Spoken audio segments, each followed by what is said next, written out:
Wabarakatuh. Selamat pagi mahasiswa semuanya. Hari ini kita bertemu kembali pada mata kuliah Eng Indo Translation Project ya. Pada kesempatan kali ini pada meeting keempat kita akan bicara tentang establishing the project ya. Pada minggu kemarin kita sudah membahas tentang step of translation project. Maka pada kesempatan kali ini kita akan mencoba membahas bagaimana sih cara menetapkan atau mendirikan ya atau membangun sebuah proyek penerjemahan. Oke. Kita perlu review sedikit. Jadi pesan dari sebuah penerjemahan itu adalah translation is the process of conveying written resource language text clearly, completely, accurately, and appropriately in a target language ya. Translation allows information to be transferred across languages, expanding accessibility of the information. Jadi kalau kita lihat dari pesan dari sebuah terjemahan ini adalah proses of conveying ya. Conveying itu artinya meyakinkan ya. Jadi ketika orang membaca sebuah terjemahan kita itu bahwasanya tidak ada keraguan di dalamnya ya. Tidak ada ambiguitas, tidak ada multi interpretasi terhadap apa yang kita terjemahkan. Dari apa? Written source language. Jadi bahasanya itu tertulis, terjemahan itu tertulis ya. Nah, text clearly ya. Jadi terjemahan tertulis dari sebuah teks clearly dengan jelas ya. Nah, dengan jelas, gamblang, nampak gitu ya. Nah, jelas mana subjek, mana verbnya gitu ya. Mana bentuk kalimatnya, tensesnya betulkah, cocokkah dengan ya kelompok katanya, ada adverb, adjektif, semuanya itu jelas ya. Baik itu singular, plural, semuanya tata dengan baik. Completely, lengkap. Artinya apa? Bahan yang diberikan kepada kita itu memang sesuai panjangnya, sesuai dengan sumber datanya. Jangan sampai kurang pula nanti ya. Halaman ini belum kita terjemahkan, itu salah kita juga ya. Rupanya cover belum pula terjemahkan atau abstraknya yang lupa atau halaman misalnya 10 yang kurang. Itu yang perlu kita cek ya, complete dengan lengkap terjemahan kita itu, accurately dengan tepat. Jadi per kata, per kalimat gitu ya, itu harus sama nanti padanannya di dalam bahasa target. Jangan sampai nanti terjemahan itu lari-lari ya, bingung orang dengan apa yang kita sampaikan. Dan terakhir itu adalah appropriately ya, dengan layak. Jadi walaupun nanti kita tidak akan menemukan makna yang bisa otomatis sama 100%, tapi kita akan mencari ya pada level equivalentnya ya, kemiripannya. Kemiripan itu kita cari dia yang mendekati, nama saja mirip ya. Selanjutnya, allows information to be transferred across languages. Jadi terjemahan itu boleh pada bahasa saja. Jadi boleh bahasa mana saja yang kita ketahui. Tapi sayangnya kalau kita sekarang kan hanya mengetahui dua bahasa kan, bahasa Indonesia dan bahasa Inggris. Tapi kalau teman-teman misalnya bisa ke bahasa Jepang, bisa bahasa Belanda, silakan saja nanti. Tergantung dari kemampuan kita. Expanding accessibility of the information. Jadi accessibility itu artinya bisa di-download ya gitu ya, bisa diterima, kayak bisa diakses oleh siapa saja. Jadi nanti jangan sampai nanti customer kita tidak bisa pula dia mendapatkan bahan. Ketika kita men-share bahan itu, pastikan nanti semua datanya dapat terkumpul dengan baik, bisa diterima oleh customer kita dengan baik ya. Baik secara soft ataupun nanti hard. Oke, kita masuk kepada teori utamanya. Jadi establishing project itu ada 4 nanti komponennya. Yang pertama itu ada teks, yang kedua target, nanti yang ketiga tim, dan yang keempat itu adalah tool ya. Kita bahas satu-satu. Teks. Jadi ketika kita menentukan sebuah project atau bentuk sebuah project itu, pastikan teksnya teks apa. Jadi dari teks itu ada kind of teks, jenis-jenis teks, fungsi teksnya itu, ataupun potential benefit. Artinya apa? Jenis teks. Teksnya teks apa nih? Apakah teksnya dalam bentuk ruang lingkupnya olahraga, sejarah kah, umum kah, IPA kah, sosial kah, itu harus kita pahami terlebih dahulu ya. Karena nanti berbeda bidang ilmu, berbeda nanti jenis teks, itu berbeda pula bayarnya, tidak sama dia, gitu ya. Jadi kita pahami jenis-jenis teksnya, tidak sama antara teks IPA dengan teks sains ya, non sains atau IPS gitu ya. Jadi biasanya IPA itu lebih mahal ya karena kata-katanya lebih rumit ya. Function ya, function of text itu artinya nanti teks ini untuk apa? Apakah untuk bidang akademik kah, untuk jurnal kah, untuk pengumuman kah, untuk buku pegangan kah, itu berbeda-beda nanti fungsinya.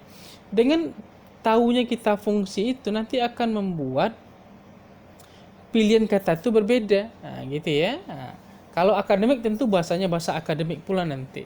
Kalau misalnya tujuannya lebih kepada misalnya sebuah buku manual atau buku pegangan, tentu bahasanya akan lebih teknis ya, akan lebih ringkas seperti itu. Jadi akan kita sesuaikan fungsinya dari teks ini apa, gitu ya. Nah, selanjutnya potential benefit. Jadi dengan kita menerjemahkan teks ini kira-kira apa keuntungannya bagi kita ya. Nah, apakah misalnya nanti dengan kita menerjemahkan teks ini, apakah ya perusahaan kita ataupun CV kita ataupun organisasi kita ini bisa mendapatkan ya pendapatan yang layak, itu yang akan kita bahas gitu ya. Jadi benefit-benefit dari suatu kegiatan itu perlu kita pahami dengan baik, perlu kita diskusikan dengan tim ya. Jangan sampai nanti setelah kita bekerja rupanya benefitnya atau beneficiary-nya itu sungguh bermasalah. Jadi ketika beneficiary-nya bermasalah, itu bisa saja nanti kita akan mendapatkan komplain baik dari segi tim kita sendiri, bisa juga nanti dari customer gitu ya. Jadi pertimbangkanlah apa saja potensi-potensi yang memiliki sisi ekonomisnya di dalamnya ya. Oke. Selanjutnya ada target di sana. Jadi ketika kita membentuk sebuah proyek itu pastikan target kita itu apa? Sama seperti tadi, audiensnya. Siapa nanti audiens kita ini? Apakah misalnya nanti golongan akademis? Apakah dosen, mahasiswa? Apakah nanti misalnya pembaca kita ini apakah misalnya anak-anak nanti gitu ya? Ya, apakah misalnya nanti ini golongan-golongan yang suatu komunitas, itu pilihan bahasanya berbeda gitu ya, tidak sama. Jadi pastikanlah ketika kita membaca sebuah teks itu pastikan kita dapat mengenali ataupun bisa juga berdiskusi dengan customer kita, siapa nanti akan menjadi pembaca dari teks kita ya.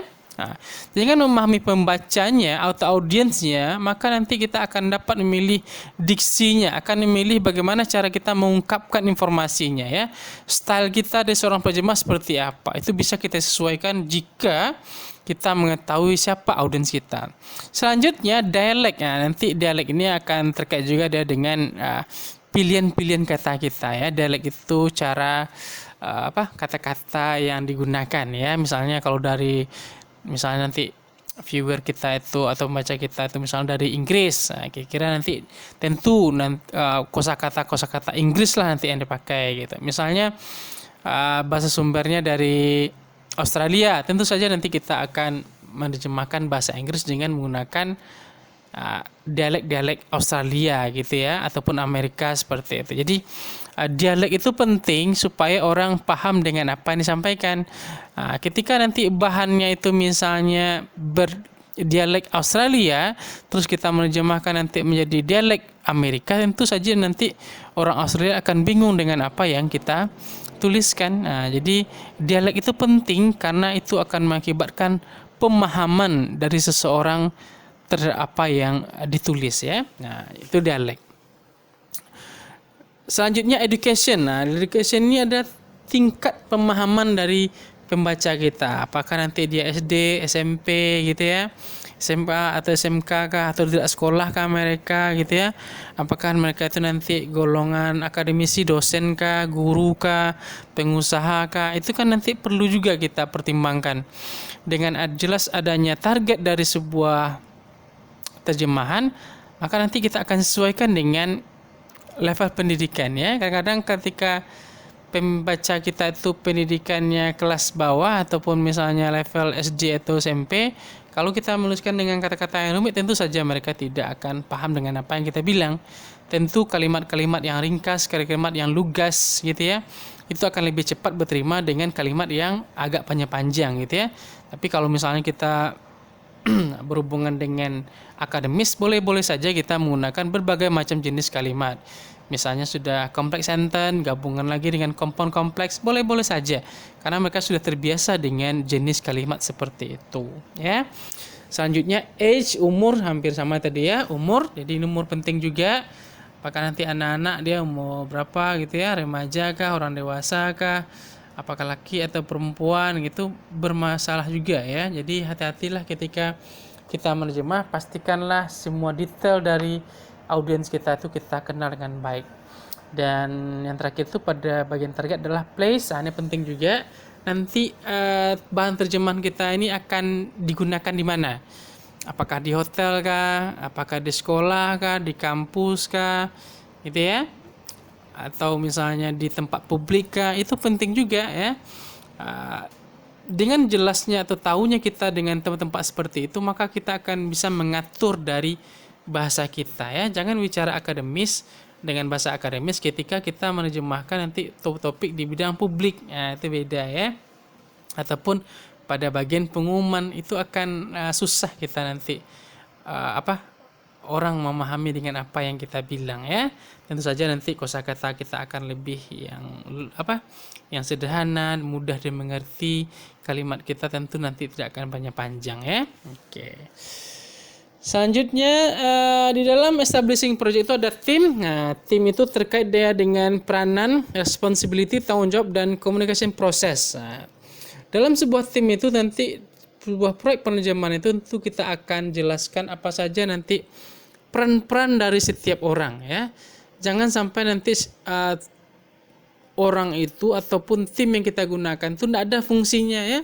Harus kita itu membentuk atau memberikan ataupun menjelaskan kepada tim kita itu apa perannya. Perannya itu nanti yang akan kita sesuaikan dengan charge-nya, dengan biaya yang kita keluarkan kepada mereka ya. Tentu saja nanti peran-peran itulah yang kita bayar sebagai dari bagian manajemen atau proyek manajemen. Nah, gitu ya. Jadi semakin banyak perannya tentu semakin banyak pula yang akan didapatkan ya. Tidak mungkin ya misalnya perannya banyak terus bayarnya dikit, itu saja agak kurang berterima ya. Jadi peran itu perlu dijelaskan kepada setiap tim kita. Apa perannya supaya nanti tidak ada tumpang tindih dari suatu pokok permasalahan pekerjaan itu jelas siapa yang punya peran di sana ya. Siapa yang akan mengerjakannya. Jadi tahu kita ya. Nanti ketika melakukan audit kita bisa tahu dengan apa yang dikerjakan. Hal ini juga terkait dengan responsibility, tanggung jawab. Jadi nanti pilihlah tim-tim yang memang bertanggung jawab terhadap apa yang disampaikan, terhadap apa yang ditugaskan kepada mereka. Jangan pilihlah teman-teman tim kita itu berdasarkan dari rasu dan paresu atau gitu ya. Kedekatan, jangan. Usahakan hubungan kita itu memang berdasarkan profesionalisme. Nah, dengan adanya profesionalisme seperti ini, maka pekerjaan atau tanggung jawab itu akan cepat selesai dan itu akan berjalan dengan profesional. Nah, gitu ya. Jadi azas responsibility itu adalah profesionalisme ya, bukan keemosionalan. Tapi bisa saja nanti misalnya yang hebat yang kita pilih itu teman kita. Kalau dia misalnya bisa menjaga peran dan tanggung jawabnya itu tidak ada masalah nanti itu ya. Tapi kalau hanya nanti ketawa ketiwi saja ataupun masa tidak acuh dengan apa yang disampaikan, maka jadikan tim untuk itu ya. Tidak perlu kita banyak-banyak tim ataupun bagian dalam sebuah tim penerjemahan. Pastikan yang penting itu setiap orang tuh bisa bekerja dengan baik. Itu saja intinya. Selanjutnya dalam tim itu pastikan juga nanti proses komunikasinya seperti apa. Apakah menggunakan WhatsApp nanti, apakah menggunakan email atau menggunakan video call. Itu yang perlu kita tekankan dalam tim ya. Bagaimana cara proses komunikasi nanti dalam proses pengerjaan gitu ya. Apakah nanti akan diberikan pulsa gitu ya, apakah menggunakan wifi, apakah menggunakan email atau WhatsApp atau sebagainya. Nanti itu yang perlu kita tekankan. Jadi ketika berkomunikasi nanti dalam suatu kegiatan, dalam satu tahapan, maka nanti komunikasi itu jalan dengan baik. Ingat, kita bekerja dalam proyek terjemahan ini akan ada banyak orang yang terlibat. maka pastikanlah proses komunikasinya berjalan dengan baik. Satu saja orang tidak melakukan proses komunikasi dengan baik, maka akan hancurlah tim penerjemahan ini. Nah, itu saking berbahayanya proyek penerjemahan itu. Jadi proses komunikasi itu sangat penting kita jaga. Sampaikanlah dari awal seperti apa dia proses komunikasinya. Dan pastikanlah nanti dalam proses komunikasi itu semua dari aktivitas alat-alat komunikasinya itu aktif ya, 24 jam. Jadi kapanpun misalnya ketika kita ada masalah ya nanti tinggal infokan saja, nanti akan dijawab seperti itu ya. Selanjutnya ada tool di sana, ada alat-alat. Nah, alat-alat ini terkait dia dengan barang-barang kita lah ya. Misalnya seperti dictionaries nanti gitu ya. Ada komputer, ada laptop, ada buku, kira seperti itulah ya. Jadi terkait dengan dictionaries, kamus, nanti kita punya kamus online, bisa juga kamus-kamus yang memang banyak ditawarkan. Kita bisa tinggal download saja ya. Ada juga kamus yang memang kita beli ya, misalnya seperti thesaurus gitu ya. Nah, itu kan kamus yang online ya. Oke. Silakan, ada banyak kamus-kamus yang digunakan sekarang. Online pun juga bagus sekarang, tapi jangan kita mengandalkan dari apa yang diterjemahkan secara online. Bukan seperti itu cara, tapi kita baca lagi, kita pahami kembali. Boleh-boleh saja kita menggunakan online dictionary, tapi pastikanlah kata dan kalimat itu memang tersusun dengan baik dan berterima dan layak untuk dijadikan sebuah terjemahan. Begitu juga dengan buku-buku, silahkan kalau ada buku-buku yang patut menjadi sumber bacaan kita ya silahkan saja ya. Glosarium itu artinya kumpulan dari kata-kata sulit. Silahkan nanti kalau sebagai proyek penerjemahan maka kita kumpulkan sebuah kata-kata sulit dalam sebuah list. Nanti itulah yang akan kita share kepada teman-teman kita ya. Jadi kita membuat sebuah kelompok kata atau bank kata ya. Kata-kata sulit nanti sesuaikanlah dengan skop bidang, misalnya glosarium dari hukum gitu ya, glosarium dari kimia gitu ya. Jadi ada kelompok-kelompok yang kata yang akan bisa kita gunakan selalu. Selanjutnya adalah komputer atau laptop. Ya pastikanlah ketika kita bekerja itu internetnya ada, aktif di internetnya ya. Jadi karena nanti kita bisa menggunakan kamus online di sana, kita bisa menggunakan aplikasi Grammarly di sana. Kita bisa menggunakan grammatical check di sana. Kalau kita punya komputer yang bagus, maka pekerjaan kita akan dapat selesai dengan baik dan cepat ya. Tapi kalau ya bermasalah pula komputernya gitu ya, maka nanti tentu akan mengganggu kerja sebuah tim itu. Selanjutnya pada kajian ini juga ada teori lain yang menentukan tentang bagaimana cara penetapan sebuah proyek itu. Pada teori ini mereka menyatakan ada tentang make a plan, jadi buatlah sebuah rencana. Rencana itu terbagi atas 4 bagian. Yang pertama itu determine language combination, pastikan nanti ini bahasa sumber dan bahasa targetnya apa, gitu ya. Jadi dengan memahami bahasa sumber dan bahasa target, maka kita akan dapat mengetahui bagaimana cara kita bergerak atas bidang terjemahan seperti ini. Selanjutnya define your target audience, tadi sudah kita bahas juga. Jadi kita perlu tahu siapa pembaca kita, siapa pengguna dari terjemahan kita itu ya, kita tahu dia. Tone and voice document, ini mungkin agak baru ya. Tone and voice document itu artinya ini teksnya umum kah? Atau misalnya teks keagamaan kah? Gitu ya, atau teks-teks bahagia kah atau sedih kah gitu ya. Kita perlu ketahui bentuk-bentuk tone-nya dan voice-nya seperti apa. Jadi tone dan voice itu adalah bentuk-bentuk ya rasa yang dimunculkan oleh sebuah teks itu. Teks itu lagi menjelaskan temanya apa. Apakah kesedihan kah gitu ya? Apakah kebahagiaan kah nanti. Dengan adanya mengetahui tone dan voice dari sebuah teks, maka kita juga nanti akan berpengaruh kepada pilihan kosakata yang kita gunakan, cara merangkai kita dalam sebuah kalimat gitu ya. Jadi pastikanlah tone and voice-nya itu berjalan dengan baik. Selanjutnya ada publishing requirement, nanti kita harus mengetahui juga bagaimana sih cara nanti publikasinya, apa saja persyaratan-persyaratan yang perlu kita lakukan ketika kita ingin publish atau ingin menjilid atau ingin membuatnya? Apakah nanti terjemahan kita itu harus kita buatkan hardware-nya, kita buatkan hardnya, apakah dibuat menjadi buku, apakah menjadi sebuah modul, atau seperti apa yang diinginkan oleh customer kita ya? Apakah perlu pengeditan nanti, gambarkah atau tabelkah sebagainya? Itu perlu nanti kita tanya ya. Dengan adanya deal seperti itu nanti akan memberikan informasi yang jelas. Karena kalau tidak jelas informasinya, apa yang diinginkan oleh customer, maka nanti kita akan kerepotan, merasa sudah tapi sebenarnya masih banyak pekerjaan yang tertinggal. Gitu ya. Jadi pastikanlah sebagai proyek tim atau kerja kelompok ini, pastikan kita menanya dengan serius apa yang dibutuhkan oleh customer. Jangan sampai nanti baru di ujung-ujung kerjaan hampir selesai baru kita tanya, itu berbahaya sekali. Karena itu bisa saja nanti customer kita tuh minta hal yang lebih sama kita. Nah, kalau kita ketahui dari awal tentu kita bisa mengantisipasinya. Tapi kalau sudah di akhir-akhir deadline, tentu ini akan merusak hubungan kita berdua ya.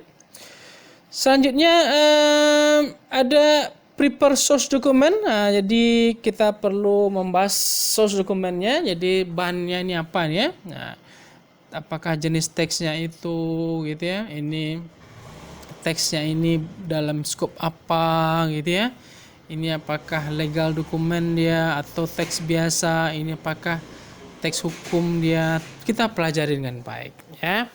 Selanjutnya ada proofreading di sana. Proofreading itu artinya setelah kita menerjemah baru kita baca kembali, kita review kembali apa yang sudah kita lakukan ya.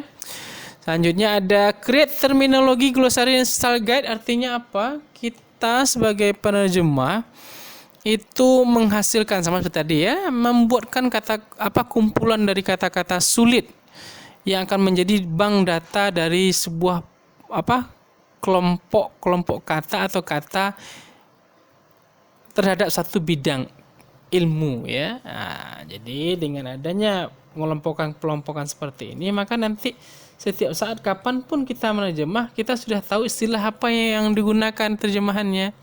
Seperti kemarin ya, dalam bahasa Inggris itu misalnya ketika kita menerjemahkan bunga dalam istilah ekonomi, maka nanti yang akan menjadikan bahasa Inggrisnya adalah interest, tidak lagi flower gitu ya. Karena kita sudah tahu ketika kita bicara interest pada ekonomi itu artinya adalah bunga ya. Nah, seperti itulah.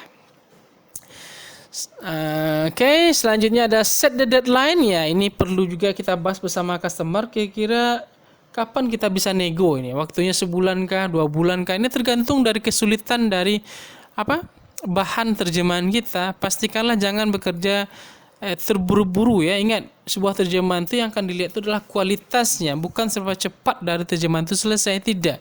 Kualitas penerjemahan itu. Jadi pastikanlah terjemahan itu nanti kita bisa mengetahui kapan deadline-nya, kapan waktu selesainya.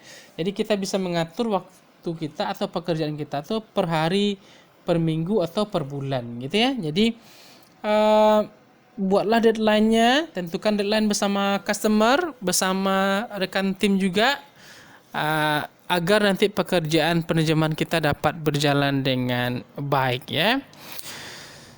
Selanjutnya, identify the person for the translation effort. Artinya pastikanlah kita sudah mengetahui siapa saja tim-tim yang akan terlibat dalam proses penerjemahan ini. Itu maksudnya ya. Apakah kita butuh tim proofreader, apakah berapa orang penerjemah yang kita butuhkan gitu ya, apakah kita butuh seorang dalam bidang layout atau editing misalnya, gambar editing misalnya, diagram gitu ya. Itu perlu kita cek kembali, kita pastikan kira-kira berapa orang sih yang kita butuhkan dalam tim ini ya. Karena nanti bisa saja nanti misalnya proyek yang nggak gitu banyak uangnya, tapi kalau banyak sekali orang terlibat sana tentu pendapatan kita akan sedikit ya. Jadi jumlah dari seseorang terlibat itu berdasarkan dari hitungan dan analisis dari sebuah kerjasama tim ya. Oke. Define scope the object, artinya ruang lingkup dari proyek tadi atau bahan terjemahan tadi itu penting seperti saya bilang tadi. Apakah ini bidang IPA, ITPS, apakah umum nih teknik dia atau sebagai umumkah nanti, tentu harganya berbeda ya. Tentu saja nanti kita juga akan perlu mencari penerjemah-penerjemah yang memang di bidangnya. Kalau seandainya mendapatkan teks-teks bahan misalnya dari orang kedokteran, kalau penerjemah kita tidak ada satupun yang pandai dengan istilah kedokteran, tentu nanti akan hancur dari sebuah level terjemahan ini. Maka pastikanlah nanti kita mengenali atau mengetahui apa saja nanti ruang lingkup dari proyek ini ya. Selanjutnya ada budgeting. Ini penting juga kita bahas di awal bersama customer kita. Kira-kira berapa budget yang dibutuhkan ya. Jangan terlalu terburu-buru dan jangan segan-segan pula. Ingat, sebuah terjemahan itu dibayarnya itu berdasarkan kualitas. Kalau rasanya terjemahan kita memang berkualitas adanya, memang bagus hasilnya, ya wajar-wajar saja. Tidak ada masalah suatu pembayaran terjemahan itu yang mahal. Oke, bahkan teman saya itu ada terjemahannya itu dibayar per kata, dan per kata itu adalah dibayar dengan dolar ya. Satu kata itu misalnya $1/4 gitu ya, 0,25 gitu ya. Dia tulis A gitu kan. Itu kan sudah satu kata, itu dia sudah mendapatkan uang $0,25. Coba bayangkan itu ya. Itu saking berkualitasnya dari terjemahan yang dia buat. Apakah itu mahal? Tidak. Ya, jadi terjemahan itu bukan masalah mahal atau tidak, tapi masalah kualitasnya. Apakah orang nanti ketika menerjemahkan itu paham enggak? Kalau orang paham dengan apa kita terjemahkan, berarti terjemahan kita baguslah, berarti dipakai dengan baik oleh orang lain. Jadi diskusikan nanti budgetnya, berapa nanti yang dibutuhkan. Jadi berapa yang kita tawarkan kepada customer, nanti berapa pula yang akan kita sesuaikan dengan tim kita ya. Semuanya harus terbuka, jangan ada hal-hal yang disembunyikan, karena nanti masalah uang ini akan menghancurkan dari sebuah tim. Seringkali pekerjaan ini akan hancur dengan masalah uang. Jadi usahakanlah transparansi, bayarlah orang itu berdasarkan dari peran kerja dan tanggung jawabnya ya. Bukan masalah kedekatan, bukan masalah ketuaan atau kemudaan, tapi bayarlah dia berdasarkan peran dan tanggung jawab dia dalam sebuah pekerjaan yang disesuaikan dengan kualitas pekerjaannya. Oke. Selanjutnya identify resources. Jadi kita identifikasi apa saja sumber daya yang ada. Apakah misalnya kita menyediakan laptop bagi penerjemah kita, apakah kita menyediakan paket data, apakah kita memberikan pulsa untuk nelpon, gitu ya. Jadi semuanya itu perlu kita identifikasi. Apakah penerjemah kita itu mengetahui tentang bahan terjemahan yang sedang kita tangani, gitu ya. Apakah cocok enggak bahasa sumbernya dengan penerjemah kita? Paham enggak misalnya nanti penerjemah kita dengan apa yang dikerjakan, gitu ya. Siapakah nanti perlu proofreader untuk itu, orang akan mengecek gitu ya, apakah butuh tim layout atau editor, itu semuanya perlu kita kaji berdasarkan dari teks sumber ya, yang kita dapatkan. Oke.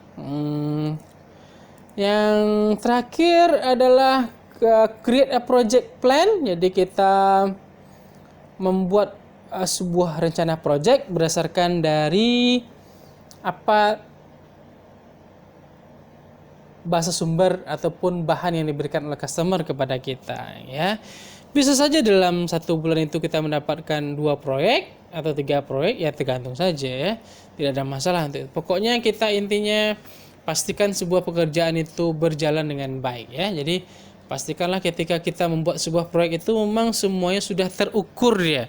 Sudah sistematis ya. Tidak akan ada lagi permasalahan-permasalahan yang muncul di dalam proses pelaksanaan ya. Walaupun kita tidak berharap semuanya itu akan berjalan dengan baik, tapi kita tentu saja harus optimis, harus berpikir bahwasanya kita bisa untuk melakukannya. Salah-salah sedikit itu hal yang biasa ya. Ada kesalahan kah nanti atau yang kurang, hal itu biasa. Tidak mungkin suatu pekerjaan itu akan 100% sempurna, tapi tetap saja kita akan selalu meminimalisir sebuah risiko ya. Kalau bisa nanti tidak ada risiko kerja ya. Selanjutnya establish timeline, ini sama seperti deadline tadi. Jadi kita tentukan pekerjaan kita per minggu, per hari, per minggu, per bulannya, dan kapan terakhir nanti kita pengumpulannya. Kita diskusikan bersama tim dan juga customer kita. And execute and manage project. Nanti kita mulailah proyek kita dan tentukan siapa yang bertanggung jawab untuk itu. Siapa yang mengatur ataupun manajemen proyek kita kali ini. Ya, seperti itulah kita bentuk timnya ya. Oke. Dan yang terakhir itu adalah create a maintenance plan. Jadi bagaimana sih perawatan gitu ya, bagaimana cara bertahan dari tim kita gitu ya, bagaimana menyimpan file gitu ya, bagaimana cara perawatan dari alat-alat kita, itu semuanya perlu didiskusikan atau dinegosiasikan ya.